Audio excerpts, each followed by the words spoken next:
Bismillahirrahmanirrahim. Assalamualaikum warahmatullahi wabarakatuh. Alhamdulillah wassalatu wassalamu ala Rasulillah. Hayyakumullah wa bayyakum wa saddadanillah wa iyyakum alal khairi wal huda mahayyina. Wa as'aluhu bimannihi wa karamihi ayaj'alani wa iyyakum min ahlil ilmi wal qur'ani tadabbura wa fikha innahu ala kulli syai'in qadir wa bil ijabati jadir. Taib ayyuhal ikhwatul kiram. Kita lanjutkan kajian kita lagi Mawa'idus Sahabah. Kita masih nasihatnya Sa'ad ibn Abi Waqqas. Tapi anak tidak bisa lama, nggak bisa sampai biasanya jam 8 karena anak-anak pondok kita nih masih ujian. Jadi mungkin selama 1 minggu ini Isya selesai langsung insyaallah. Karena untuk anak-anak. Tapi antum tusallihuna au fi alaihissalam. Nusalli hunak oh huna nam likuna akthar lakum lil murajaah nam insyaallah. Baik, kita masuk ke mau'izah yang pertama di sini. Bukan yang pertama, lupa. Nah, kalau udah kita bahas terakhir, mau'izah yang terakhir Sa'id ibn Abi Waqqas. Baik, Sa'ad bin Abi Waqqas mewasiatkan anaknya. Syufa, Masya Allah, ulama zaman dahulu itu sering mewasiatkan ke anak-anaknya. Wasiat agama lo ya, itu sering. Sebagaimana Sa'ad bin Abi Waqqas mewasiatkan kepada siapa? Anaknya. Berarti di sini, Pak, ketika Sa'ad bin Abi Waqqas mewasiatkan kepada anaknya, itu mau tak mau seorang Sa'ad harus memiliki apa? Ilmu agama. Karena disebutkan oleh para ulama, Masya Allah, faqidu syai' la yu'ti. Orang yang nggak memiliki sesuatu nggak bakal bisa ngasih. Anak kalau nggak ada fulus nggak bakal bisa ngasih fulus. Anak kalau nggak ada ilmu nggak bakal bisa ngasih ilmu. Anak kalau nggak ada ilmu dunia nggak bakal bisa ngasih ilmu dunia. Berarti di sini, Pak, kita dituntut untuk menuntut ilmu agama agar kita bisa menyampaikan ilmu agama ke siapa? Anak kita. Makanya, Pak, kualitas umat Islam zaman sekarang semakin menurun. Kenapa? Bapak-bapak kaum muslimin itu kebanyakan mereka awam dalam urusan apa? Agama. Hatta dalam urusan yang dia itu perkara yang pokok pun kadang-kadang tak tahu. Makanya di sini, Pak, dakwah itu memang dituntut, dan bahkan kita juga dituntut untuk nuntut ilmu syar'i. Kenapa? Masya Allah, kondisi sekarang, Pak, orang itu lebih banyak untuk menuntut ilmu dunia atau lebih mencari dunia dibandingkan mencari ilmu. Ya kita hitung-hitungan saja, Pak, kita mencari dunia dari jam berapa sampai jam berapa? Jam 7 udah masuk, Taib jam 8 lah udah masuk, pulang jam 5 sore, berapa jam itu? 7 jam atau 8 jam? Nuntut ilmu agama berapa jam? Ba'dal Isya sampai ba'dal Maghrib sampai ba'dal Isya pas selesai. Itu pun kalau ada tambahan sedikit, fadhal ditambah sedikit 1,5 jam jadinya. 8 jam, Masya Allah. Semua untuk dunia, untuk ilmu agama cuma 1 jam. Makanya wajar kita itu nggak ada, istilahnya ilmu kita itu bid'atun muzja. Sesuatu hal yang sedikit yang kita dapatkan. Makanya kata para ulama, Pak, ini sering Umar kepada anaknya, Masya Allah, Pak. Umar ulama, anaknya juga ulama. Umar anaknya, Masya Allah, Hafsahnya ada, Ibn Umarnya, Abdullah bin Umarnya juga ada. Ulama, Pak, Masya Allah, ulama besar yang meriwayatkan hadis dari Nabi kita Muhammad Sallallahu Alaihi Wasallam. Antum tahu, semisal Rasul kita juga sama. Lihatlah Ummu Kulthum, lihatlah Ruqayyah, berhasil, Pak, semua. Ali bin Abi Thalib, anaknya siapa? Hasan dan Husain. Ilmunya, Pak, semua luas, Masya Allah. Kalau zaman kita sekarang mungkin Syekh Abdul Muhsin Al-Abbad, anaknya siapa? Anak beliau Syekh Abdul Razak ibn Abdul Muhsin Al-Abbad. Mau nggak mau, Pak, ini pendidikan bapak ke anak itu penting. Bagaimana bapak, biasanya anak tercetak seperti bapaknya. Karena, Pak, Masya Allah, pepatah kita mengatakan buah tak akan jatuh jauh dari pohonnya. hampir rata-rata seperti itu. Ya bapak ya plek keteplek gitu loh Pak, hampir sama dengan apa? Bapaknya anak itu. Ustaz, ada Ustaz, kalau anak itu soleh, bapaknya nggak soleh itu banyak. Nggak banyak, ada tapi ada. Sama, buah jatuh jauh dari pohonnya, ada tapi tak banyak. Lagi jatuh diambil kelawar, ya kan? Atau diambil burung, jauh dia jatuhnya. Ada tapi tak banyak. Itu yang perlu kita ketahui. Makanya Pak, di sini mau nggak mau kita itu coba sering-sering mewasiatkan kepada, Masya Allah Pak, pakai antum kalau memasukkan anak antum ke pondok itu bagus. Itu apa? Bagus. Kenapa? Berarti kita sadar ilmu kita kurang. Berarti kita harus mencetak anak kita. Dengan cara apa kita mencetak anak kita? Dengan memasukkan anak kita ke dalam pondok. Kita serahkan kepada ahlinya, para asatidzah. Bagus Pak, kalau kita mungkin kurang, kita nggak ngerti agama dan sebagainya, bagus satu masukkan.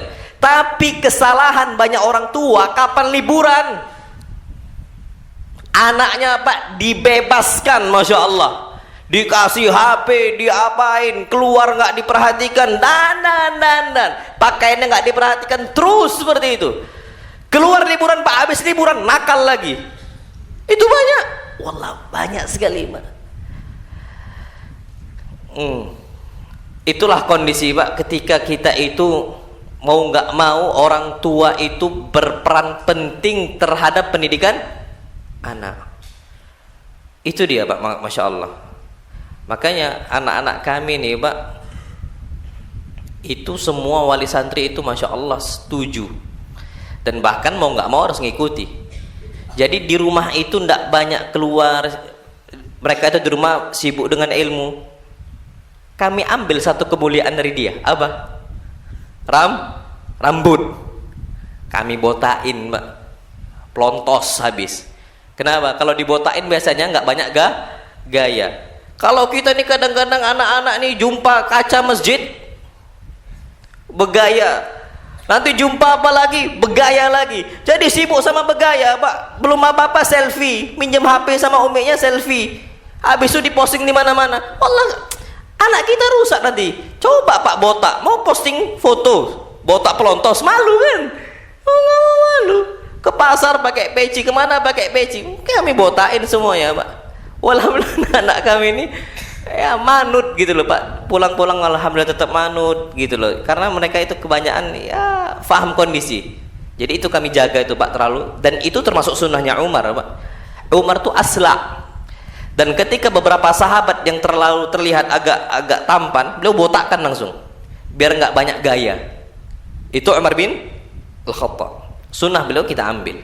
Jadi seperti itu. Nah, wallahu alam bisawab. Jadi Pak, penting kita ini seorang tua untuk menasihatkan sering-sering anaknya, sebagaimana Luqman juga sering menasihatkan kepada siapa? Anaknya. Nah, taib. Apa ucapan Sa'ad ibn Abi Waqqas? Ya bunai, wahai anakku, idza aradta an tusalliya fa ahsinil wudu. Kalau engkau mau sholat, maka perbagus wudunya. Syufa, anak kita bisa wudu, siapa yang ngajarkan? Guru di sekolah atau antum? Banyak sekarang kondisi umat Islam, anak-anak kita bisa wudu, siapa yang ngajarkan? Guru di sekolah. Itu Allah banyak sekali Pak. Bisa baca Al-Fatihah, antum yang ngajarkan atau guru TPA? Guru TPA. Padahal kita Al-Fatihah bisa nggak? Bisa. Wudhu kita bisa nggak? Bisa. Kenapa diserahkan ke orang? Berarti inilah Pak, pentingnya kita ini kurang perhatian dengan kondisi anak. Padahal Pak, yang menyelamatkan kita di neraka nanti itu yang paling besar sebabnya siapa? Anak kita Pak. Ternyata anak kita malah memberikan manfaat yang besar untuk guru TPA dibandingkan kita. Sa'ad bin Abi Waqqas, hatta permasalahan wudu, wallah wudu ini Pak permasalahan mendasar, dan itu hampir semuanya itu bisa. Sa'ad bin Abi Waqqas tahu itu Pak, tapi perkara yang kecil tetap diajarkan oleh Sa'ad bin Abi Waqqas kepada siapa? Anaknya. Makanya Pak, jangan sampai anak kita bisa wudu dari orang lain. Jangan, rugi antum. Yang dapat pahala siapa? Orang lain. Sebagaimana sabda Nabi kita Muhammad SAW, ad-dalu 'alal khairi kafa'ili. Orang yang mengajarkan orang lain di atas kebaikan, maka dia mendapatkan pahala sebagaimana orang yang mengerjakannya dapat pahala. Ini Pak, Masya Allah, Sa'ad bin Abi Waqqas mengajarkan untuk berwuduk dengan cara yang paling bagus. Syuf, dasar itu, Masya Allah. Idza aradta an tusalliya fa ahsinil wudu. Wahai anakku, kalau engkau salat, ingat, fa ahsinil wudu, perbaguslah salat engkau. Wa shalli salatan tara annaka la tusalli ba'daha abada. Dan engkau salatlah dengan sebuah salat yang engkau rasa engkau nggak bakal pernah salat lagi setelah itu. Berarti salat seakan-akan salat yang paling terakhir, mau meninggal. Wa iyyaka wat tama', dan hati-hati engkau dari tamak. Tamak ini Pak, rakus. Apa? Rakus. Dan sifat manusia ini Pak, tamak, Masya Allah. Dan itulah diingatkan oleh apa? Oleh Sa'ad bin Abi Waqqas kepada anaknya. Wa iyyaka wat tama', wahai anakku, jangan engkau itu tamak, rakus. Udah dapat minta lagi, udah dapat minta lagi, udah dapat minta lagi, mau lagi, mau lagi, mau lagi. Itu kondisi manusia. Sampai Masya Allah Pak, Tabarakar Rahman, Nabi kita Muhammad SAW mengatakan tentang sifat Bani Adam aslinya, lau kana li bani Adam wadiyani min dhahab. Kalau anak Adam memiliki 2 lembah, isinya apa? Zahab, emas. Masya Allah Pak, 1 gram emas aja 1 juta sekarang. Ini 1 lembah berisi emas. Dia bukan cuma punya 1, 2 kata Nabi kita Muhammad SAW. Tapi apa? Tamak manusia, la batagha thalitha. Dia akan mencari lembah yang ketiga. Orang korupsi, udah banyak duitnya, kenapa korupsi? Tamak Pak, Masya Allah. Dengan apa yang ada di tangan manusia, mau ngambil, mau ngambil, mau ngambil. Wa iyyaka wat tama', kata Sa'ad, hati-hati engkau dari apa? Tamak. Fa innahu faqrun hadir. Karena yang namanya ketamaan itu adalah sikap kefakiran yang betul-betul ada. Syufa, Masya Allah. Berarti orang korupsi itu fakir bukan? Loh, fakir lah. Kalau dia nggak fakir Pak, nggak bakal dia ngambil, karena dia udah kaya kan. Tapi sekaya-kayanya dia tetap ngambil, kenapa? Berarti dia itu fakir sebenarnya. Hati dia itu apa? Fakir, butuh terus. Itu tamak Pak. Nasallallahu salamat wal afiyah. Maka wasiat beliau, wa alaika bil iyas. Dan engkau harus putus asa dari apa? Dari harta. Anggap itu lewat saja harta, kata beliau. Fa innahu laghina. Kalau engkau nganggap remeh harta, fa innahu laghina. Itu adalah apa? Kekayaan hakiki. Wa iyyaka wa ma yu'tadar minhu minal qawli wal amal. Dan engkau hati-hati untuk meminta maaf dari sebuah ucapan dan perbuatan. Kalau bisa, jangan dulu berkata yang salah daripada engkau meminta maaf akhirnya. Ini istilah orang Pak, lebih baik mencegah dibandingkan mengobati. Naam, sahih. Jangan suka berucap sebuah ucapan, berbuat dengan sebuah perbuatan, ujungnya minta maaf. Jangan. Mending dari awal kita nggak berbuat kesalahan dan nggak mengucapkan sebuah kebatilan. Selesai, pas itu saja. Ini kata Sa'ad bin Abi Waqqas, waf'al ma badalak. Setelah itu terserah engkau mau berbuat apa. Ini nasihatnya siapa? Sa'ad bin Abi Waqqas no anaknya. Dan wasiat ini Pak, persis dengan Nabi kita Muhammad SAW sabdakan untuk umatnya. Dalam hadis yang sahih disahkan oleh Syekh Al-Albani rahimahullah, beliau mengatakan, idza kumta fi salatika fasalli fakum salata muwaddi'in. Wahai engkau, wahai umat Islam, idza kumta ila salat, kalau engkau itu tegak hendak melaksanakan salat, fasalli salata muwaddi', maka salatlah engkau seakan-akan engkau dah mau meninggal. Selesai. Kau nggak bakal lagi, engkau akan mau berpisah dengan keluarga, dengan anak dan seterusnya. Antum tahu nggak Pak, Masya Allah, makanya kondisi orang yang divonis mati itu lebih enak dibandingkan kondisi orang yang tak divonis mati. Orang divonis mati Pak, dia akan apa? Akan serius untuk beribadah. Antum tahu nggak gembong yang ditangkap, gembong narkoba yang ditangkap masuk apa? Lapas Cilacap itu, Nusa Kambangan. Siapa? Iya. Inam, sahih. Itu Pak, semua orang kawan-kawan dia yang satu lapas, Masya Allah, ngakuin dia orang soleh, sholat terus Pak. Kenapa? Divonis mati. Engkau bakal apa? Ditembak di tanggal sekian sekian sekian, dihukum mati Pak, Masya Allah. Dan perubahan itu nampak dari wajahnya Pak. Dulunya gembong narkoba. Kita Pak tak lebih baik mungkin dari beliau. Allah nggak bakal lihat masa lalu. Yang Allah lihat akhir amalannya. Innamal a'malu bil khawatim. Amalan itu tergantung yang paling akhir, penutupnya gimana. Kita kadang-kadang nggak siap Pak. Sholat terakhir kita, sholatnya lalai. Sholat Allahu Akbar asal-asal aja Pak. Itu pun dipatok 4 rakaat, dipatok 4 kali. Saking cepatnya itu kan. Habis itu keluar, na'udzubillah min dzalik, keluar dari rumah, sholatnya dari rumah dan sebagainya, ketabrak, meninggal. Na'udzubillah. Banyak kondisi orang seperti itu, banyak Pak. Apalagi di akhir hayatnya sholat apa? Nggak sholat dia. Makanya Pak, Masya Allah, kita perlu tahu seakan-akan kita ini divonis. Dan kita aslinya udah divonis oleh Allah. Manusia nih Pak, divonis oleh Allah. Makanya kita inilah mayat yang berjalan. Kenapa? Allah firmankan, innaka mayyitun wa innahum mayyitun. Engkau ini adalah mayat, wa innahum mayyitun, dan mereka juga mayat, tapi mayat yang masih berjalan. Kenapa? Karena kita udah divonis bakal mati. Cuman kita disembunyikan Pak. Nggak ada yang tahu itu kapan kita itu mati, disembunyikan oleh Allah Subhanahu wa Ta'ala. Makanya Pak, sholatlah kita seakan-akan kita mau meninggal. Antum Pak, ya Allah, ini mungkin sholat yang terakhir ya Allah. Bismillah. Allahu Akbar. Antum apa? Serius. Sampai salam antum. Itu seakan-akan habis itu kita nggak pernah sholat lagi. Antum tahu Pak, Masya Allah, orang-orang yang kena kisos, mungkin pembunuhan atau apa di Saudi itu Pak, Masya Allah, di akhir sholatnya gimana? Nangis bercucur-cucuran. Kenapa? Kondisi dia bakal tahu habis itu dia jumpa dengan siapa? Allah Subhanahu wa Ta'ala. Antum lihat kondisi itu Pak, ngeri Masya Allah. Jangankan dia yang kena penggal, kita aja kadang-kadang yang melihat aja nggak kuat. Dan itu banyak asatidz kita cerita itu nggak tahan, sampai ada yang pingsan juga ketika melihat apa kondisi iqamatul hudud di sana. Makanya kata para ulama, sholatlah kita seakan-akan kita itu sholat terakhir yang paling akhir dalam kehidupan kita. Sholli sholata muwaddi, kata Nabi kita Muhammad sallallahu alaihi wasallam. Wala takallam bikalamin ta'tadiru minhu ghada. Dan janganlah engkau berbicara dengan sebuah ucapan yang engkau nanti ujung-ujung minta maaf. Jangan. Mending mikir dulu. Sebelum berbicara, pikir dulu. Ini baik nggak dampaknya atau buruk nggak dampaknya. Kalau kita nggak memikirkan dampaknya Pak, sebagaimana sabda Nabi kita Muhammad sallallahu alaihi wasallam, wa innar rajula la yatakallamu bi kalimatin la yara biha ba'san yahwi biha fi nari jahannam 70 kharifa.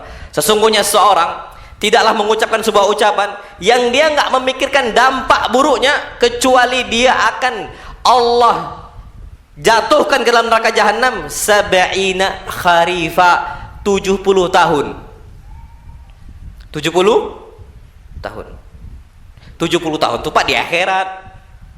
Antum tahu satu harinya di dunia kita, satu harinya di akhirat itu sebagaimana Allah firmankan, inna yawman 'inda rabbik ka'alfi sanatin mimma ta'uddun. Satu hari di sisi Allah di akhirat itu seperti 1000 tahun di dunia yang kalian hitung.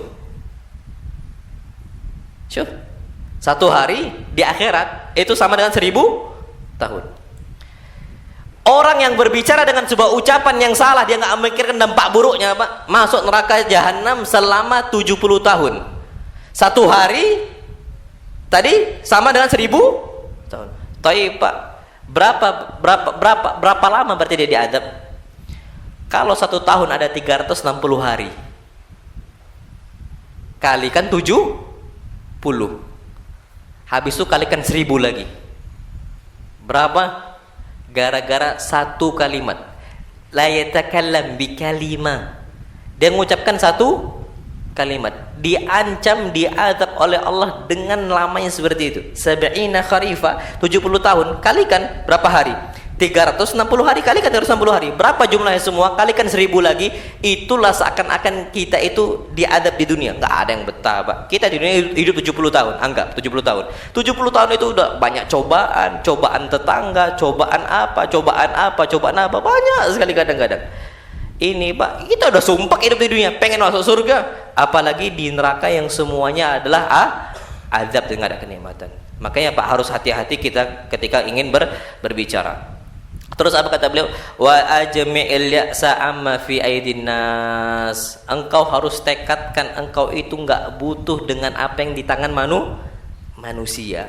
Ini sebagaimana wasiatnya Sa'id bin Abi Waqqas, wa iyyaka wat tama'. Janganlah engkau itu tamak, dan engkau ketika enggak butuh dengan apa yang di tangan manusia, fa innahul ghina. Itu adalah apa? Kekayaan yang hakiki. Na'amullahu alam bisawab. Taib. Itu kata Sa'id bin Abi Waqqas. Makanya Pak, Masya Allah, jadi urusan sholat, urusan wudu itu perhatikan betul-betul, karena itu akan bermanfaat untuk kita. Kadang-kadang Masya Allah Pak, coba antum perhatikan. Kata Sa'id bin Abi Waqqas, idza kumta ila shalah fa ahsinil wudu. Kalau engkau udah tegak sholat, sempurnakan wudu. Sekarang wudu manusia Pak, asal-asalan bukan? Kadang-kadang sini nggak kena, tumit nggak kena, mata kaki nggak kena. Masya Allah, mata kaki nggak kena, sah nggak sholatnya? Nggak sah. Ada sampai Nabi kita Muhammad SAW melihat salah seorang sahabat sholat dalam kondisi kakinya nggak terkena air wudu Pak, cuman seperti koin dirham.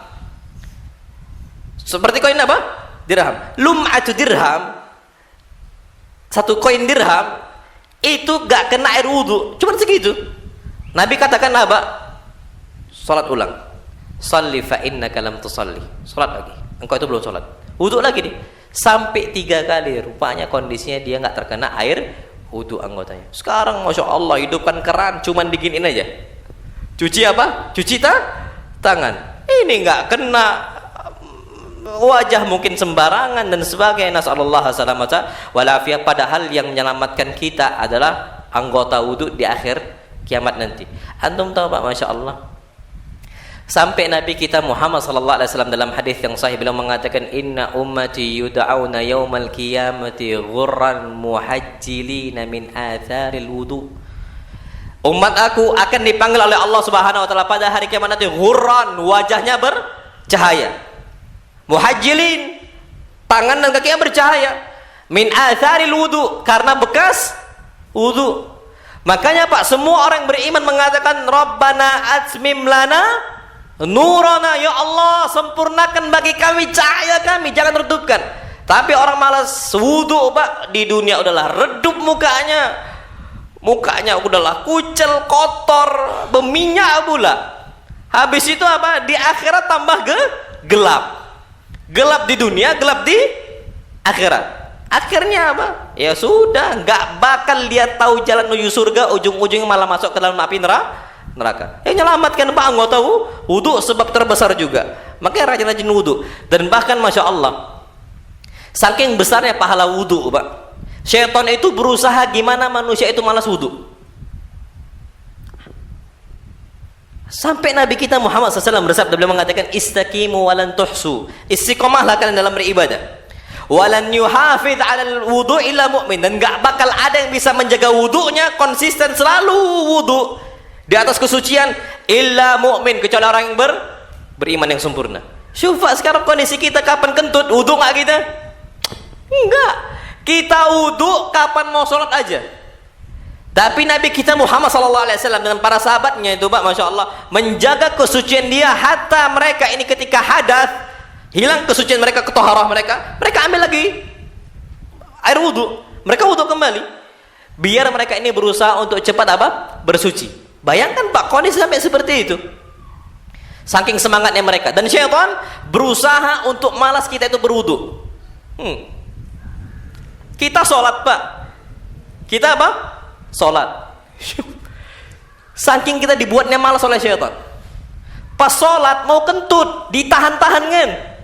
Masya Allah, apalagi udah tahiyat yang paling terakhir, di duduk yang paling terakhir, dia udah goyang-goyang nih Pak, udah mau apa nahan? Kentut. Kenapa dia tahan? Nggak mau ngulang sholat, nggak mau ngulang wudu. Bayangkan itu Pak, syaitan dibisikkan tahan terus. Padahal Nabi udah mengatakan la salata bi hadrati ta'am wala wa huwa yudafi'uhu al akhbathan.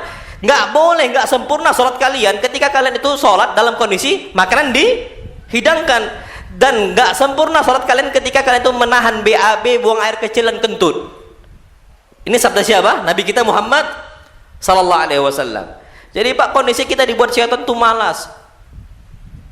Kondisi umat Islam sekarang Pak, Masya Allah, kondisinya apakah mereka banyak ketika sebelum tidur wudu atau tak wudu? Orang habis kerja Pak, kadang-kadang capek, pekerjaannya pulang malam, langsung letakkan tasnya, baring. Nah, enggaklah dia doa, tidur tengkurap, bangun subuh, tak bangun. Kenapa? Tidak dijaga sunnah itu. Dan ini kondisi apa? Umat Islam kebanyakannya. Dan itu kita berlindung dari kesalahan tersebut. Nasallallahu salamata wal afiyah. Taib. Itu kata para ulama. Jadi Pak, usahakan kita ini jangan jadi hambanya syaitan, hambanya harta, gila harta, nyari harta. Jangan Pak. Timbulkan kita ini rasa nggak butuh sama uang, sama apa yang ada di tangan manusia. Sampai Pak, Masya Allah, Al-Imam Ibnu Taimiyah mengatakan, ketika Allah berfirman tentang orang-orang munafik, orang munafik, fa in u'tu minha radu. Kalau mereka dikasih harta orang-orang munafik ini, oh mereka senang, Masya Allah, dipuja-puja itu Pak. Atasannya ngasih apa. Jadi ya minta wajah gitu loh Pak. Jadi berusaha untuk mendekati pejabat, berusaha untuk mendekati atasannya demi dapat harta. Ini Pak, kalau dikasih untuk orang-orang munafik, jabatan, harta dan sebagainya, oh Masya Allah, mereka senang, mereka dekat. Tapi apa? Wa illam yu'tu minha idahum yaskhatun. Tapi kalau nggak dapat bagian harta duniawi, jabatan duniawi, idahum yaskhatun, mereka marah, nggak dapat jabatan. Itu banyak kondisi Pak. Orang yang ingin mencari kepemimpinan, orang yang ingin menjadi tokoh dan sebagainya, itu seperti itu. Masya Allah, keluarkan semuanya Pak. Untuk apa? Dia bisa jadi pemimpin. Tapi kapan nggak dapat, marah. Kapan kalah, stres. Ini sifat orang siapa? Munafik. Kata Allah SWT dalam Al-Quran. Tapi jangan mentain, nggak boleh mentain. Tapi secara umum itulah sifat orang munafik, kata Allah SWT. Makanya apa kata Ibnu Taimiyah rahimahullah? Wa hakadza kana halul munafikin. Inilah kondisi orang-orang munafik, kata beliau. Orang-orang muta'alliqah, orang-orang yang dia itu bergantung biriasah dengan kepemimpinan.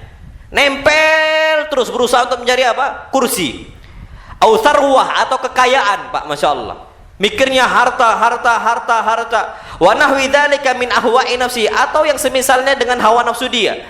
In hasala lahu radi, kalau dia dapat dia senang, wa illam yahsul sakhit. Tapi kalau nggak dapat dia akan marah. Makanya Pak, usahakan kita tuh enggak butuh harta. Enggak butuh harta.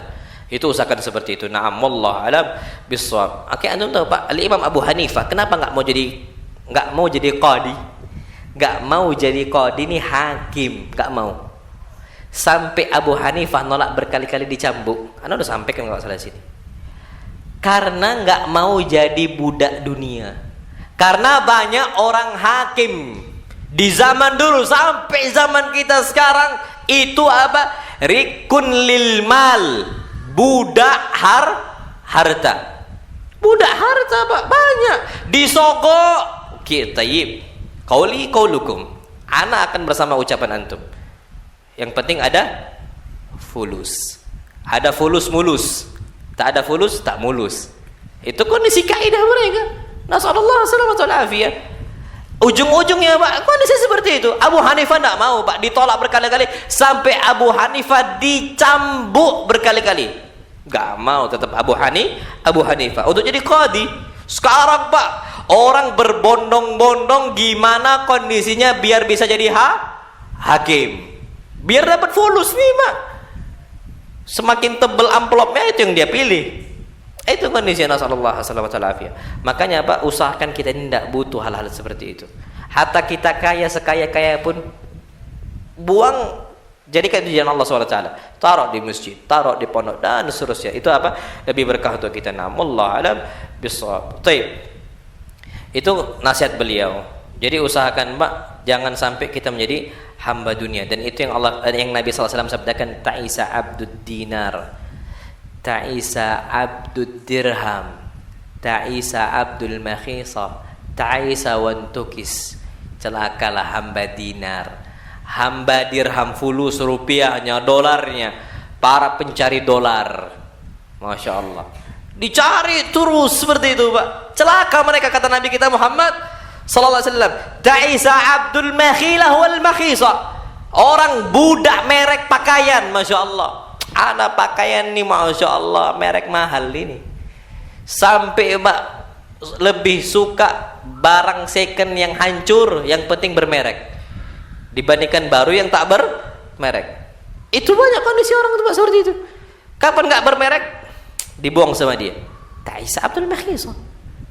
Makanya orang-orang kondisi seperti ini Pak, falyastaghfirullah, hendaknya mereka itu minta ampun kepada Allah Subhanahu wa taala. Nas'alullah salamata wal afiyah. Naam, taib. Insyaallah Subhanahu wa taala kita masuk ke wasiat yang berikutnya. Di sini adalah disebutkan oleh beliau. Beliau mengatakan Pak, untuk anaknya juga, Masya Allah. Sa'id bin Abi Waqqas lagi-lagi nasihatin siapa? Anaknya. Beliau mengatakan, ya bunayya iyyaka wal kibr. Wahai anakku, hati-hati engkau dari sikap sombong. Apa sombong itu Pak? Batarul haqqi wa ghamtun nas. Kita nolak kebenaran dan merendahkan manusia. Dinasihatin ditolak, padahal kita butuh nasihat. Dan ketika kita dikasih tahu malah kita rendahkan. Siapa antum ini nasihatin anak? Iyyakum wal kibr. Wahai anakku, jangan engkau sombong. Walakin walyakun fima tasta'inu bihi ala tarkihi ilmuka billadhi minhu kunt.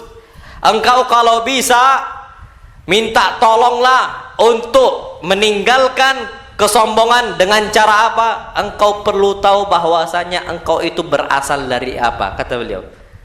Ilmuka, engkau mengetahui billadhi minhu kunta. Engkau ini berasal dari apa sih? Kita berasal dari apa Pak? Air mani. Semua manusia kecuali dua orang. Siapa? Isa bin Maryam dengan Adam alaihi wassalam. Yang Allah firmankan, inna mathala Isa indallahi kamathali Adam. Kata mereka, gak mungkin Isa lahir tanpa bapak. Kata orang Nasrani, yang sebentar lagi banyak kaum muslimin yang ikut-ikut merayakan apa? Hari Natal, yang mereka mengatakan ada bapak dari siapa? Nabi Isa. Makanya Pak, alhamdulillah anak-anak kami liburannya itu enggak nanti Natalan, enggak boleh. Liburan itu tanggal 3 Januari. Natalan lewat, tahun baru lewat, baru pulang. Kenapa? Menghindari banyak mudarat. Wallah, banyak tontonan TV, keluar malam hari. Keluar malam hari untuk tahun baru Pak, cuman nonton apa? Petasan. Waktu yang luas bisa untuk murojaah, bisa untuk apa dan sebagainya. Habis itu halal yang kayak gitu. Ya Allah akbar. Makanya emang nggak boleh mereka pulang. Di malam itu mereka harus belajar. Di malam itu mereka tetap murojaah. Dan itu kondisi umat Islam dari zaman ke zaman Pak, dari zaman Nabi kita Muhammad sallallahu alaihi wasallam. Makanya disebutkan di sini Pak, Masya Allah, kita perlu tahu kita tuh berasal dari apa untuk hilangkan apa? Kesombongan. Syuh Pak, Masya Allah. Walladzi ilaihi tasir. Dan apa kondisi kita setelah kita mati? Syuh Pak, Masya Allah. Ketika kita ini terbuat dari mani, berarti kita itu mani Pak. Hina atau enggak hina mani?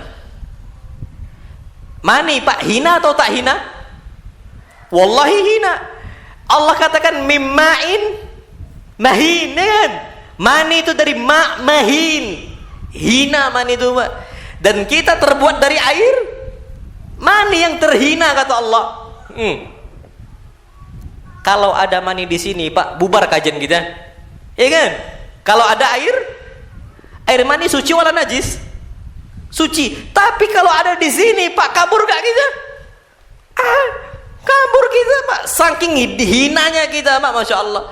Hidup bawa semua kotoran Pak, dari ujung rambutnya kotor, kulitnya ada ketombe, bawahnya lagi Masya Allah jerawat, bawahnya lagi hidung, lubang hidung, bawahnya lagi mulut, gigi, semua kotoran, sampai leher pun di belakang itu ada apa?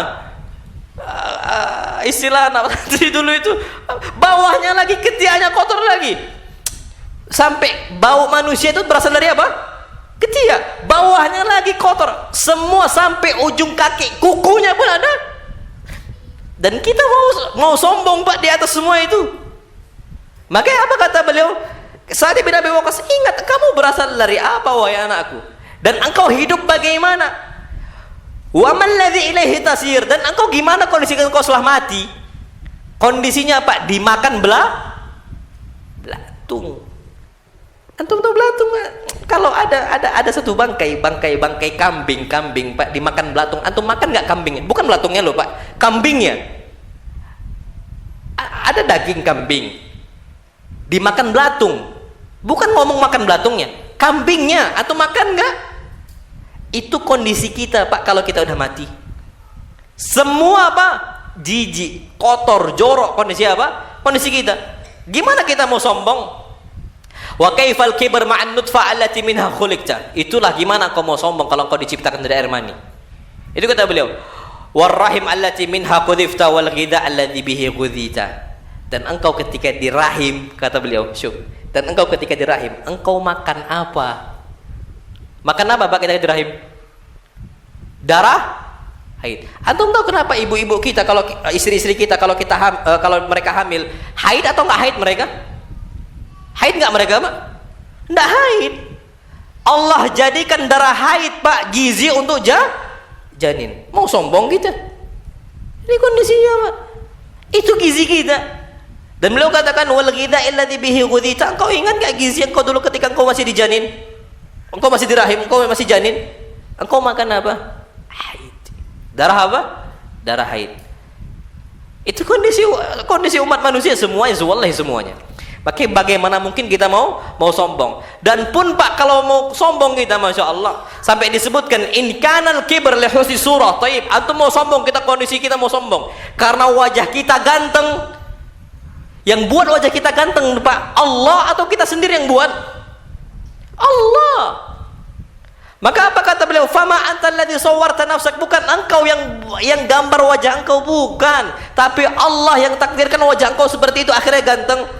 Huwallazi yusawwirukum fil arhami kaifa yasha, kata Allah. Allah yang membuat bentuk seluruh manusia sebagaimana Allah mau. Wajahnya ganteng, orang kulitnya putih, orang apa badannya besar, nantinya bibit-bibit besar dan sebagainya.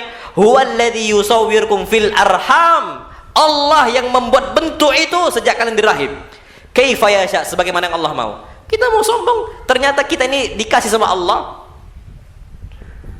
Pak, antum dikasih uang semisal, antum dikasih mobil, antum dikasih apa? Dikasih Pak sama orang, layak nggak tuh sombong? Ana masya Allah punya mobil, padahal dikasih.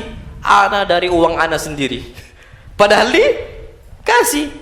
Layak tuh sombong? Nah, itu udah berian dari Allah Subhanahu wa ta'ala. Wa in kana limalin falam tarzukka nafsuk. Dan engkau kalau sombong gara-gara harta engkau yang banyak, harta yang banyak itu bukan diri engkau yang ngasih rezeki untuk engkau, bukan. Siapa? Allah Subhanahu wa ta'ala. Yarzuqu may yasha. Allah yang ngasih rezeki kepada siapa yang Allah mau. Wa in kana linasabin aw hasabin. Kalau engkau sombong, mau sombong gara-gara nasab, wallahi ana ini Arabi, ana ini orang Arab, kabilahnya kabilah fulan, suku Quraisy, kabilahnya Bani Hashim, Hashimi Quraisy, kata dia. Apa kata beliau? Falam tukhayyir fi ikhtiyari nasabika wa hasabika. Bukan engkau yang milih engkau itu bernasab ke siapa, bukan. Nabi kita Muhammad SAW dipilih oleh Allah dari kabilah terbaik, suku terbaik. Suku apa? Quraisy. Kabilah terbaik, kabilah apa? Bani Hashim, Hashimi. Itu dari Allah Subhanahu wa ta'ala. Dan Nabi nggak bisa Pak buat itu. Anaknya Abdullah ibn Abdul Muttalib, orang yang paling mulia di zaman jahiliyah ketika itu. Nasab beliau sallallahu alaihi wasallam. Tapi balik-balik lagi Pak, bukan beliau. Maka apa? Jangan sombong, karena Allah yang menentukan kita lahir di mana, ibunya siapa, bapaknya siapa, itu semua dari Allah Subhanahu wa ta'ala. Jadi nggak usah sombong. Anak-anak pejabat, anak berdarah biru, Kalau ada yang ngomong, Pak, ana berdarah biru, antum bilang, ana berdarah merah. Karena darah itu memang apa? Memang merah. Nah, masa sombong udah. Mau orang darah biru, darah kuning, darah hijau, ya antum bilang ana darah ana merah. Itu apa? Faftakhir bihi. Antum cuman bangga dengan makhluk, antum ini makhluk yang Allah ciptakan. Enggak ada kelebihan kita. Sampai Nabi mengatakan la fadla li arabiyyin ala a'jami wa la a'jami ala arabi. Enggak ada keutamaan untuk orang ajam, untuk orang non Arab dibandingkan orang Arab, dan orang Arab enggak ada keutamaannya untuk orang non ajam. Jadi semua sama, illa bittaqwa. Yang membedakan antara orang non Arab dengan Arab adalah takwa. Itu yang perlu kita ketahui. Makanya Pak, Masya Allah, disebutkan seseorang mengatakan tawadhu takun kan najmi laha linadirin ala safahatil ma'i wa huwa rafi'u. Jadilah engkau ini orang yang tawadhu, maka engkau akan menjadi bintang yang dia itu membias di lautan. Orang Pak, Masya Allah, ketika di lautan itu lihat cahaya ya Pak, membias enggak? Kita bisa lihat apa? Lihat bulan itu Pak dari cahaya yang di lautan, terlihat itu, Masya Allah, dari bawah. Tawadhu, merendah kita. Wa huwa rafi'u. Tapi yang namanya bulan Pak, yang namanya bintang, tinggi enggak di atas? Tinggi. Tapi kita bisa melihat cahaya itu dari bawah. Itu kalau bulan, kalau bintang. Wala taku kaddukhan. Dan janganlah engkau itu menjadi seperti asap. Ya'lu makanahu, tinggi dia meninggi. Ala tabaqatil jawi wa huwa wadi', sampai tinggi asapnya semua orang benci sama asap. Antum Pak dekat-dekat asap apa? Batu. Ada asap sedikit aja, asap obat nyamuk itu Pak, belum apa-apa udah apa? Udah batu. Matikan. Ada tetangga bakar sampah langsung apa? Terganggu asap tinggi. Tapi apa? Wa wadi', dibenci sama orang. Jangan jadi seperti asap, kata beliau. Itu kondisi apa? Kondisi kita. Nah, wallahu alam bisawab. Jadilah kita ini orang yang apa? Orang yang selalu tunduk. Nah, wallahu alam bisawab. Baik, insyaallah subhanahu wa taala kita akan masuk pada pertemuan berikutnya, Mawa'id Ibn Mas'ud. Nasihatnya Ibn Mas'ud. Insyaallah kita lanjutkan pada pertemuan berikutnya. Nah, mungkin ini yang dapat Anda sampaikan, Pak. Mungkin Anda langsung pulang insyaallah, karena di Al-Islam itu ada jedah juga. Di sini mungkin ada jedah juga agak lama, mungkin Anda nggak tahu. Kalau di sana tuh jam 8 mungkin. Jadi pas kalau kami pulang, jadi waktu anak-anak tuh biar nggak kehabisan, biar untuk murojaah insyaallah. Karena besok itu ada 3 pelajaran langsung. Jadi 3 pelajaran langsung diujikan dalam 1 hari. Jadi Anda rasa itu kasihan juga untuk anak-anak. Insyaallah kita lanjutkan pada pertemuan berikutnya, insyaallah pertemuan berikutnya insyaallah normal seperti biasa. Wallahu a'lam bishawab. Sallallahu alaihi Muhammad subhanakallahumma wa bihamdik asyhadu an la ilaha illa anta astaghfiruka wa atubu ilaik. Assalamualaikum warahmatullahi wabarakatuh. Antum matal ijazah, matal utlah. Kapan libur? Ini tarikh. Tanggal berapa? Kam? 22? Nah, insyaallah.